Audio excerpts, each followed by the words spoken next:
Mga idol, tignan nyo to. Porsche GT3. Alam nyo, hintayin natin ulit, no? Yung ginagawa natin dati. Inintay natin yung owner. Tapos natin kung anong ginagawa. Ang init. Mainit lang dito. Ay. Sir, excuse me, question for you. Sa inyo po tong Porsche GT3? Lalaki ta, idol eh.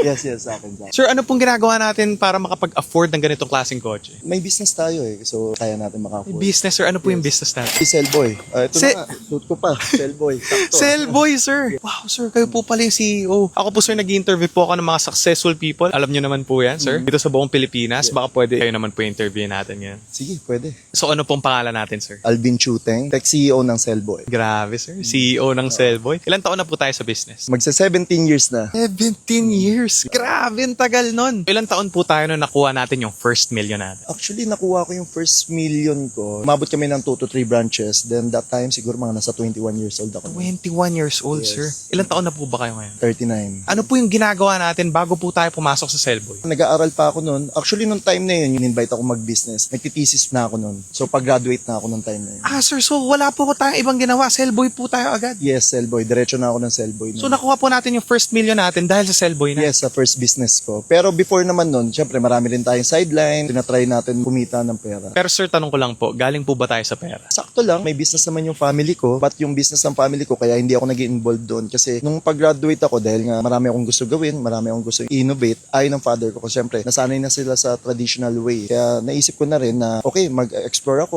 or mag-open ako sa mga kaibigan ko na willing ako makipag-business sa kanila. Traditional way, sir, so ang ibig sabihin nyo po ba is may sarili na silang sistema na luma na? Yes, oo, na gusto nila na sundin lang yun, conservative way, wag masyadong aggressive. Ayoko kasi nun eh. More on ano talaga ako, risk taker. Ang gusto nyo po, sir, pumasok kayo dun sa company nila para mag-innovate, ganun Yes, po, pero mag-innovate. hindi pwede. Yes, hindi pwede. Kasi para sa kanila, okay naman tayo, ba't kailangan mo ibahin yung sistema? Doon, tas saka po tayo gumawa ng sarili nating business at doon natin binuhos yung innovation na naisip Yes. natin. Support naman ng mga partners ko, even na mas matanda sila sa akin ng 10 years. Pero sir, paano po natin sinimulan yung Cellboy? Ano po yung pinaka-key factor na ginamit natin para mag-success sa ganito? Gumawa ng tamang sistema para matindi yung foundation kahit anong mga challenges ang dumating, ready yung company. But second is yung pag-aalaga sa tao. Ni-make sure ko na lahat ng mga tao ko mini-mentor ko. Hindi lang naman yung skills ang kailangan mo ituro eh, kundi pati paano sila mag-isip. O yun sir, no? Kailangan talaga natin ng sistema, lalo na pag malaki yung company natin. Pero sinabi nyo kanina sir, na meron kayong partners na 10 years older sa Yes. inyo. Paano po natin nakilala tong mga to? Actually, sobrang tagal na kasi yung best friend ko, barkada siya ng kuya. So yun, ka-basketball ko, so more on network talaga. Kaya importante yan, palakaibigan natin. Siyempre, hindi porket na nakikita mo tong taon to, parang, oh, ano to? Ano meron dito? Puro naman kalukuhan to. Minsan, huwag tayo masyado maging judgmental, but friends tayo sa lahat as long as hindi naman siya nagiging bad influence sa atin. Sabi nga daw nila, maging mabait lang tayo sa lahat ng tao Yes. kasi hindi natin alam kung kailan sila makakatulong sa buhay natin, Yes. di ba? Oo, kasi dati yung partner ko dati, medyo loko-loko yun eh. Kasi puro kalukuhan, puro palabiro. Pero hindi mo alam, magdating pala sa business talagang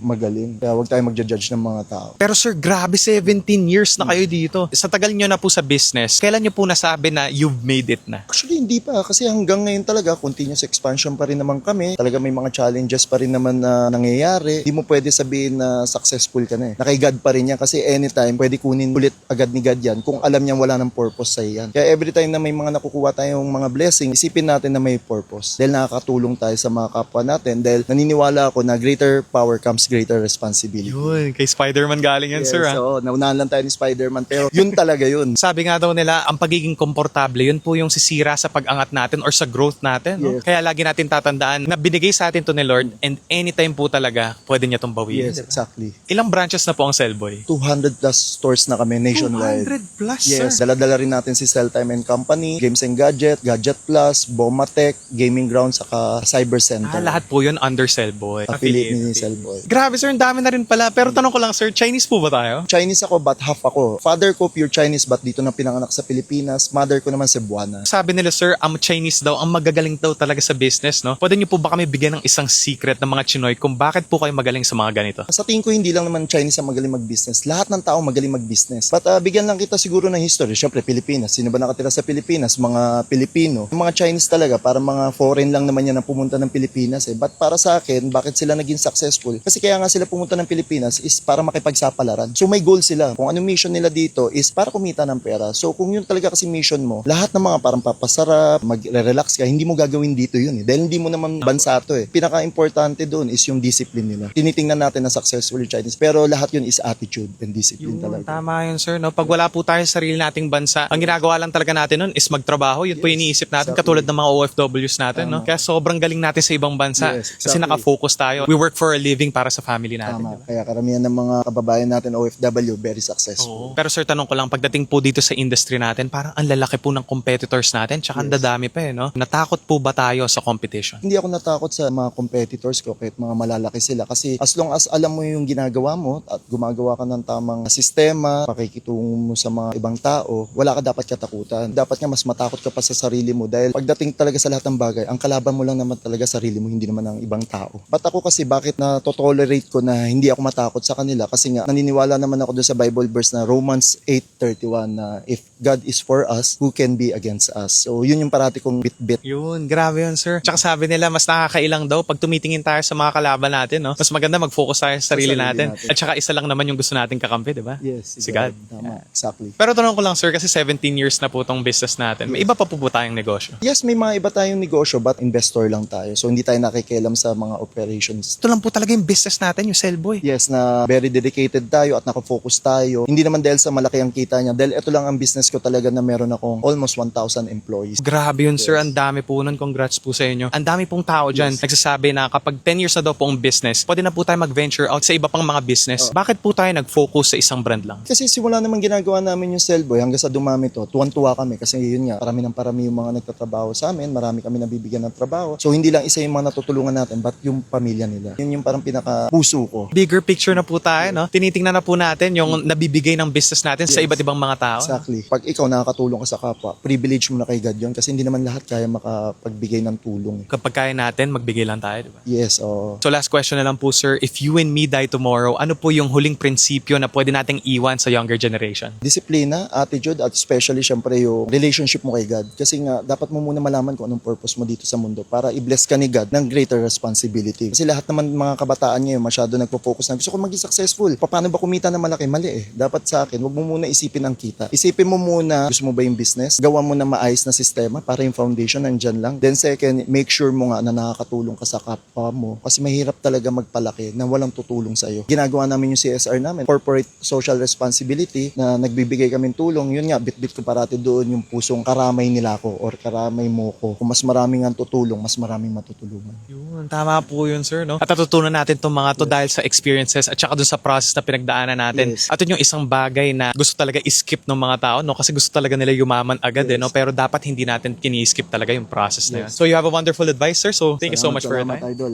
Pleasure to meet you po, sir.